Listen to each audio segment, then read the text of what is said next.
guys, and welcome back after so long to Dead by Daylight. So I haven't played Dead by Daylight pretty much since the Twins chapter came out. I really like the Twins, but I felt like it wasn't the greatest in the world, and so I kind of put the game up on hold for a little bit. So first and foremost, obviously, there's a new killer, the Trickster, who I'm really fairly certain they're trying to make into the Joker.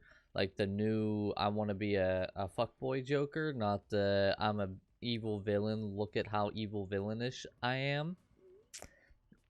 And I don't like it.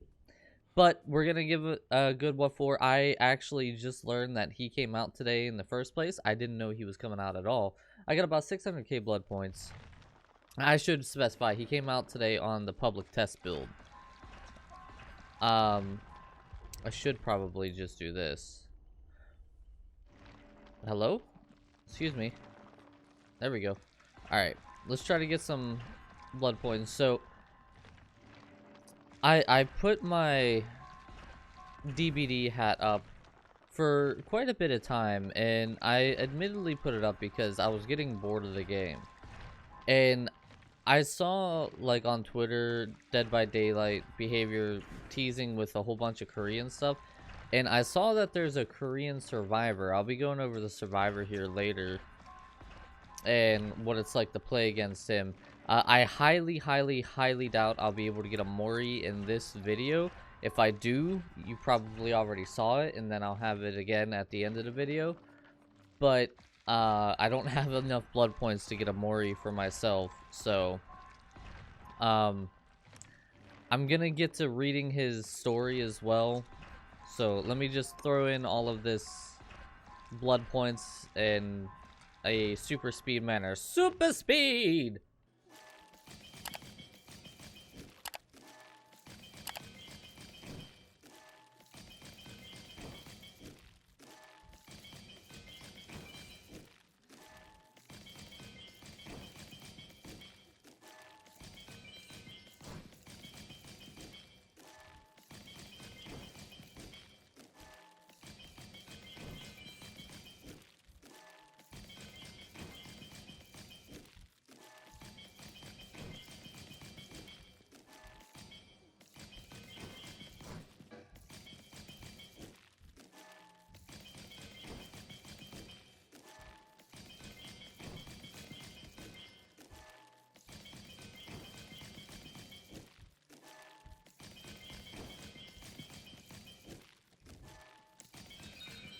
Well, we got lucky. We got ourselves an Ebony Mori. So, I got us a couple of his perks. Let's just... Whoopsie. Nope. Character info. What are his perks? Starstruck. I'll read all of his bio here in a second. Your unmatched showmanship dazzles all. Starstruck activates when you are carrying a survivor. Survivors within your terror radius suffer from the exposed status effect for 20 seconds. Starstruck cools down for 90 seconds once survivor is no longer carried. Okay. A hex that ensures that those lesser than you were properly hurted, the entity blocks a window for 10 seconds after a survivor performs a rush vault through it. Okay. You're not going to let anyone into the VIP room. Each time you hook a survivor, No Way Out gains a token. When the last generator is repaired, the entity blocks both exit gate switches for 8 seconds for each token in your possession. That's actually not too bad. Alright. So, I kind of want to put on No Way Out. I feel like Ruin is obviously going to be a really good choice on him. Make Your Choice will probably also be pretty decent, even though he has his, Starstruck. And then I'm gonna do the Hex Crowd Control. Alright, so what does his ability do? Let's see. Start the trial with 60 blades. Press and hold the power button to wind up and enter the throw state. While in the throw state, tap the attack button to throw a single blade, or hold down the attack button to unleash a flurry of blades. Throwing a flurry increases control and throw rate while decreasing movement speed. Restock blades at lockers. Okay. A survivor's laceration meter increases each time they're hit by a blade. Once the meter is filled, they will lose a health state, either becoming injured or downed. The survivor laceration meter will gradually decrease if they have not been hit by a blade for a short time. Hitting a survivor with the basic attack will immediately decrease their laceration meter. Each blade hit fills the event meter. Once full, main event can be activated by pressing the ability button. In this mode, the Trickster temporarily unleashes his full potential, wielding an unlimited number of blades. His throw rate significantly increases movement speed, does not slow while in the throw state. So he's pretty much a semi-debuffed Huntress. Alright, movement speed while trying to throw blades. We can increase the amount before the last duration meter starts decaying.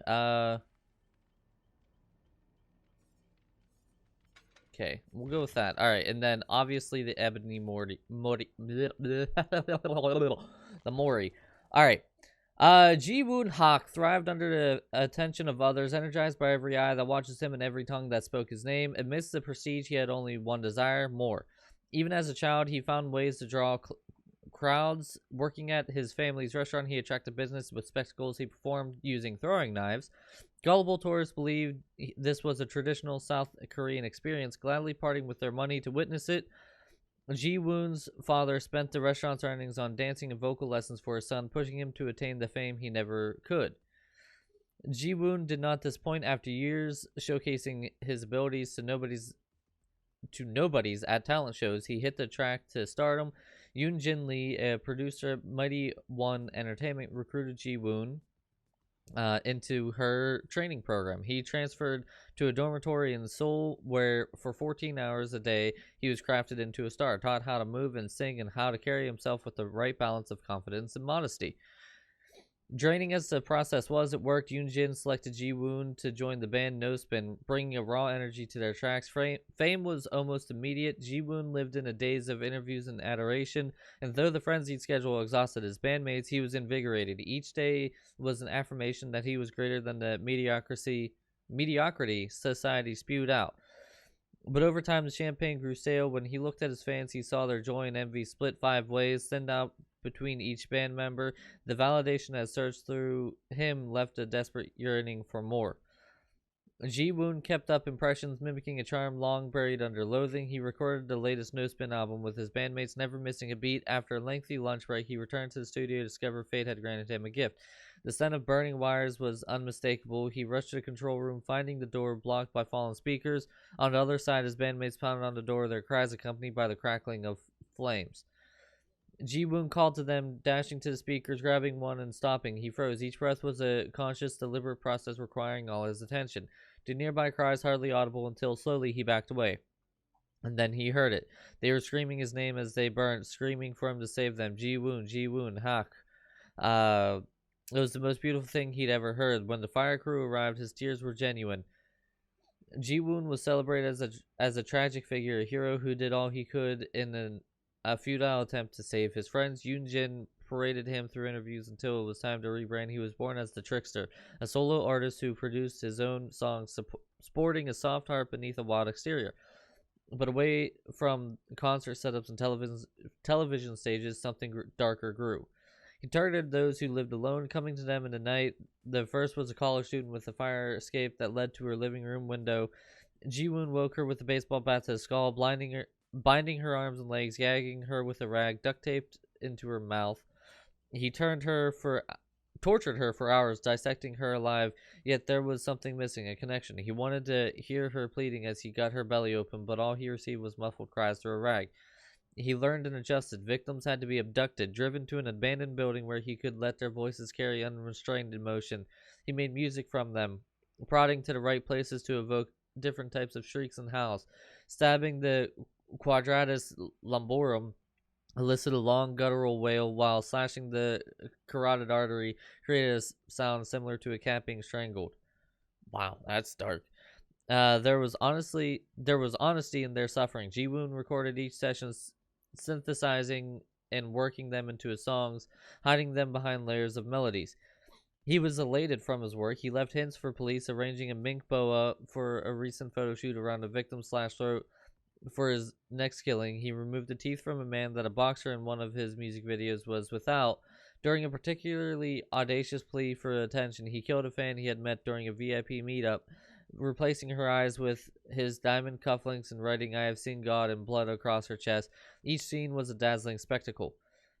Between music and murder, Ji-woon's work was discussed globally. However, as violence became his preferred art style, his music career took a hit. Revenue was down, and Mighty One executives pointed their fingers at him. Yoon-jin, with professional fury, came to his defense, but she was outnumbered. It was decided that Ji-woon could no longer self-produce his songs. The decision was devastating. His tracks fused genuine humanity into music, yet executives rejected anything that wasn't generic and expected. And so be it. If they couldn't understand his art, he would incorporate them into it until they did. He had 3 months until he was to perform a private show for Mighty One's board members, 3 months to play in his magnum opus. He transferred obscene amounts of money to a veterinarian in exchange for canisters of nitrous oxide, then bribed the stage technician of Mighty One's private theater for access to the room. His celebrity granted him a benefit of the doubt no regular person could conceive. When the show was ready, gas seeped into the room as executives and stagehands awaited Ji-woon, conveniently running behind schedule. When he arrived, half-conscious bodies were splayed in their seats, crawling across the floor. He worked quickly, binding everyone, pausing only when he came to Yoon-jin, the woman who had plucked him from a mud hole and set him on the path he deserved. She would be rewarded, granted special access to the coming display of wonder. Even under sedation, she fought a raging storm within her, far stronger than the others. He propped her up as the lone audience member, prying her eyes open. The others, sniveling and sobbing, were brought on stage to perform their final act. With a contemptible sneer, he slapped makeup onto their faces and shone stage lights upon them. They became his instruments. To the sound of the self-produced melodies, he tortured them, gracefully dashing from one body to another, conducting an operatic crescendo from their wailings. They shouted, whimpered, screamed, cried for their loved ones, cried for their mothers. It was a magnificent outpouring of emotion, of what it meant to be human, and they did it with their eyes fixed on Ji-woon. Viscera drained from the stage until, with the toss of his throwing knife, the final human instrument fell silent and the music stopped. Covered in sweat and blood, an exhausted Ji-woon looked to Yoon-jin and bowed. Curtain call. He had attained perfection. With blade in hand, he made his way to Yoon-jin, prepared to tie up loose ends before the credits rolled, but as he reached her, the fog, from where he didn't know, but it billowed around them, damp, cool, comfortable. He saw the grand stage, hospitals and temples, forests and slaughterhouses, and eternal plain adorned with rusted hooks, sustained by the million eyes that would watch him, run from him, experience him. All he had to do was accept, become an implement of the fog, and most importantly, make them scream. Encore. Their backstories are getting more and more lengthy. Holy crap. Okay, so an interesting backstory to say the least, but I don't know how I feel. I mean, it's at least a killer style backstory, which is very different from some of the stuff that they've done in the past. I'm curious. I think the survivor is Yoon Jin, and I kind of like how they brought in a Korean aspect, a foreign, another Asian character. For the longest time we only had Fang Min. Now we have Yoon Jin, I believe. So that'll be really nice. But yeah, I'm gonna let us get a match, and then we'll be back once we're inside the match. All right. Well, we have ourselves a lobby. Let's ready up. Ooh, it actually has my ping. That's interesting. I don't know if they've had that before. Then again, like I said, it's been a long time since I've played, so. Ooh. Yeah, so we got Yoonjin Lee as the new survivor. So that's kind of cool. I like the outfit. That's very like pop star, like I'm super important. Although you got to give her props. She's in a skirt and she's going to be running around. That's going to be tough. I do like that they are finally incorporating more like non-white characters. We had like pretty much all white characters being seen, and like all of the characters were as such, and it's been really nice to see females, but Asian and black and all this other stuff be kind of like brought to the forefront, you know, kind of be a little bit more inclusive with everything. So all right, let's see if we can get the Mori. Usually whenever people see that you have a Mori, they're usually like, hey, yeah, we'll let you get the Mori. You got the Mori. My sole purpose is to try to get the Mori. It's been a long time since I have played, so this is going to be interesting.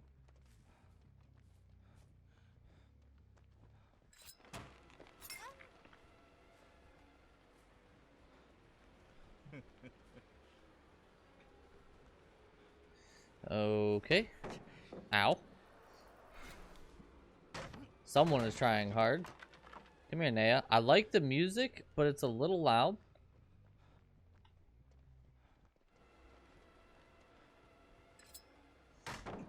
Oh, that's crap. Oh my god. Okay, so... Oh, hey, we got...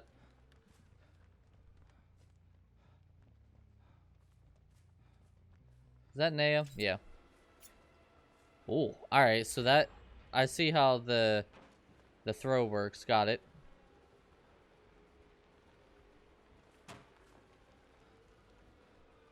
Alright, now you know where Ruin is. Got her. Hi. I don't know if I like the new UI. I don't know how long the new UI has been around, but I don't know if I like it. Okay, so there is definitely a drop-off.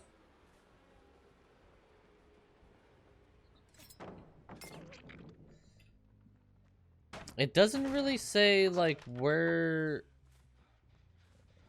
the knife throw is.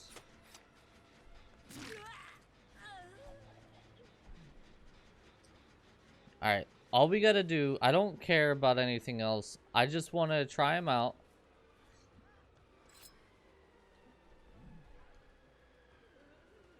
And I want to get his Mori, that's it.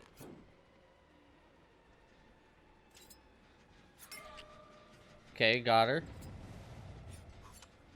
Oh, damn. Alright, so I can throw pretty quickly.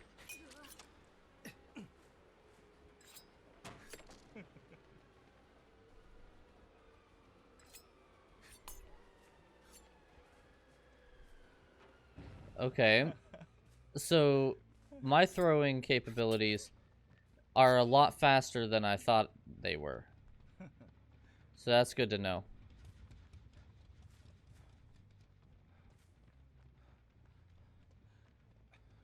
It's not very clear where their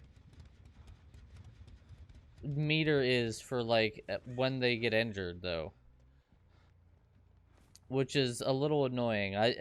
They need to have it a little bit more clear. Because I honestly don't know. I probably am not going to get any of them. There's Naya. Yeah, they're on try-hard mode right now. God damn it.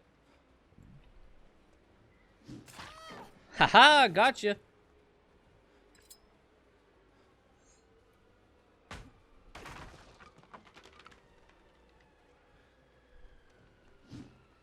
God damn it.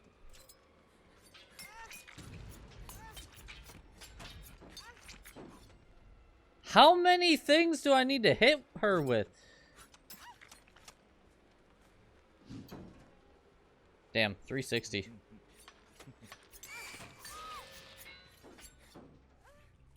Well, I finally got one.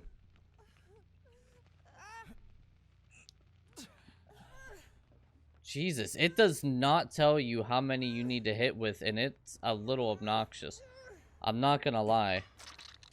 You definitely need to have it be a little bit more clear.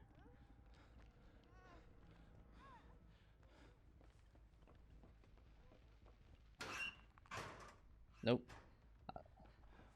Hi.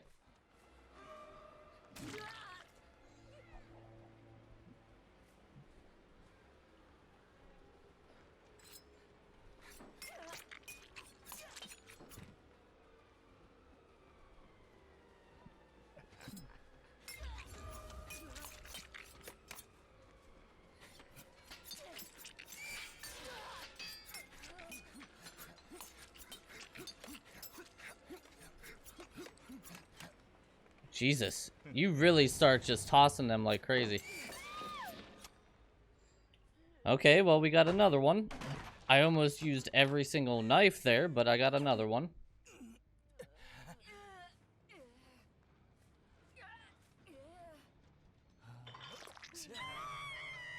I bet you Discordance would be really good with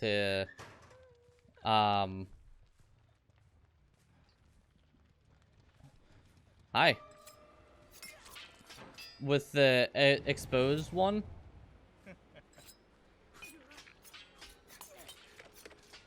So you have a general increase in speed the more you throw. And it's not always right in the middle of the screen, I don't think. Alright, so we got 2 that we can down again and get the Mori.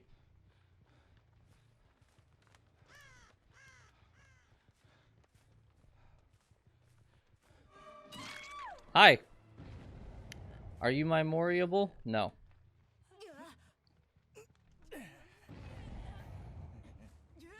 Let's take you right here. So far, I mean, he's not horrible. I'll say that. He's not horrible thus far. He's definitely going to be a learning curve, though. That's for sure. Okay, we can get... Alright, he uses this bat axe thing to break stuff.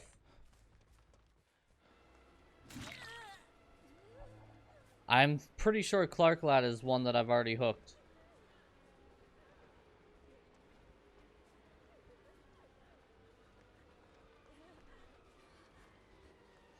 Come on. There it is. Alright, come on, baby. Mori? No? Damn.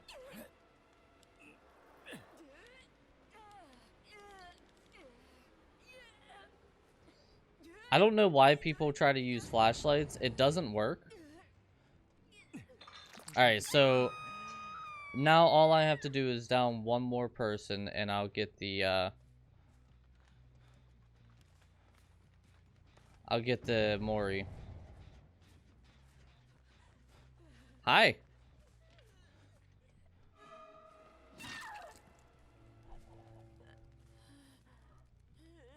What? Why can't I Mori you? What? I should be able to Mori. Hold on a minute. Why? Am I dumb? Am I missing something? Am I missing something? Is Ebony Mori no longer Mori right away?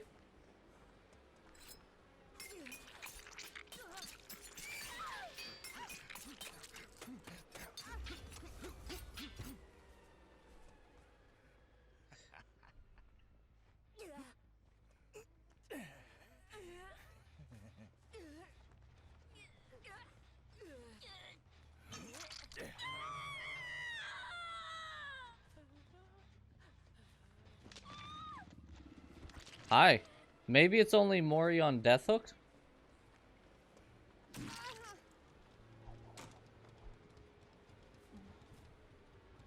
Did they switch to Mori? I don't know if I like the fact that they switched to Mori up.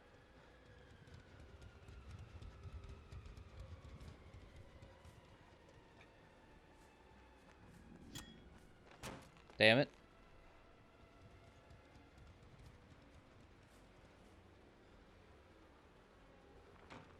Or did they switch the button? It said control for the main event.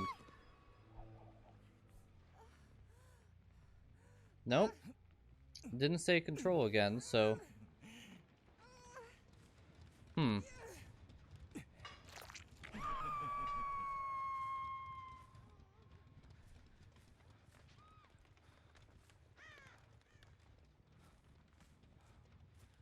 Oh, I saw you.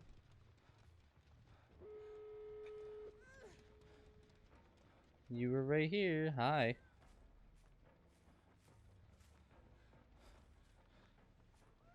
Where'd you go? Okay, well, these are blocked. Hi, there you are.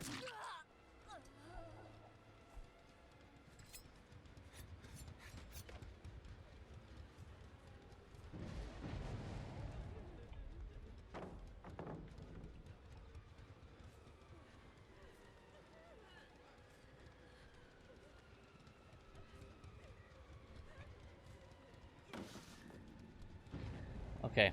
You're the one that I want to go after, the Nea.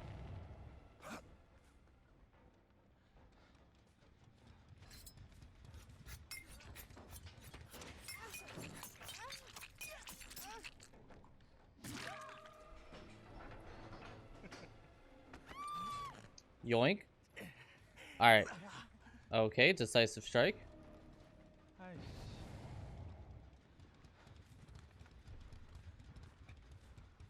The Nea I know for sure is on Death Hook, so I want to try to down her, see if I can get this Mori.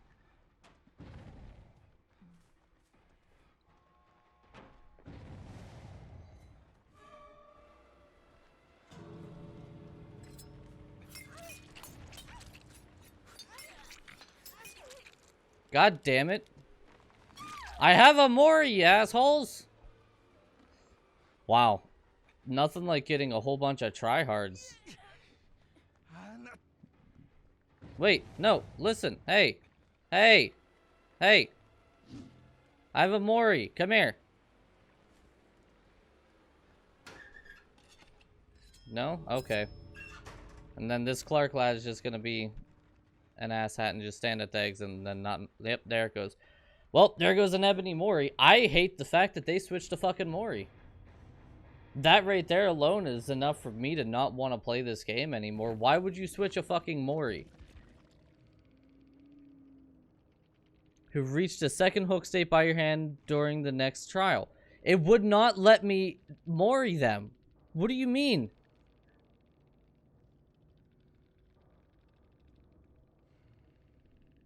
Would not let me Mori. What the fuck?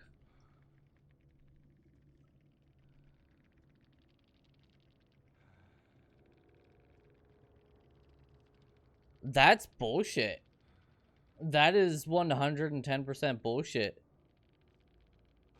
Well, that's gonna do it for this video. I will probably not be returning to Dead by Daylight for quite a while, because spending all that time and then doing all of this just for it to not let me Mori somebody, nah, I'm good.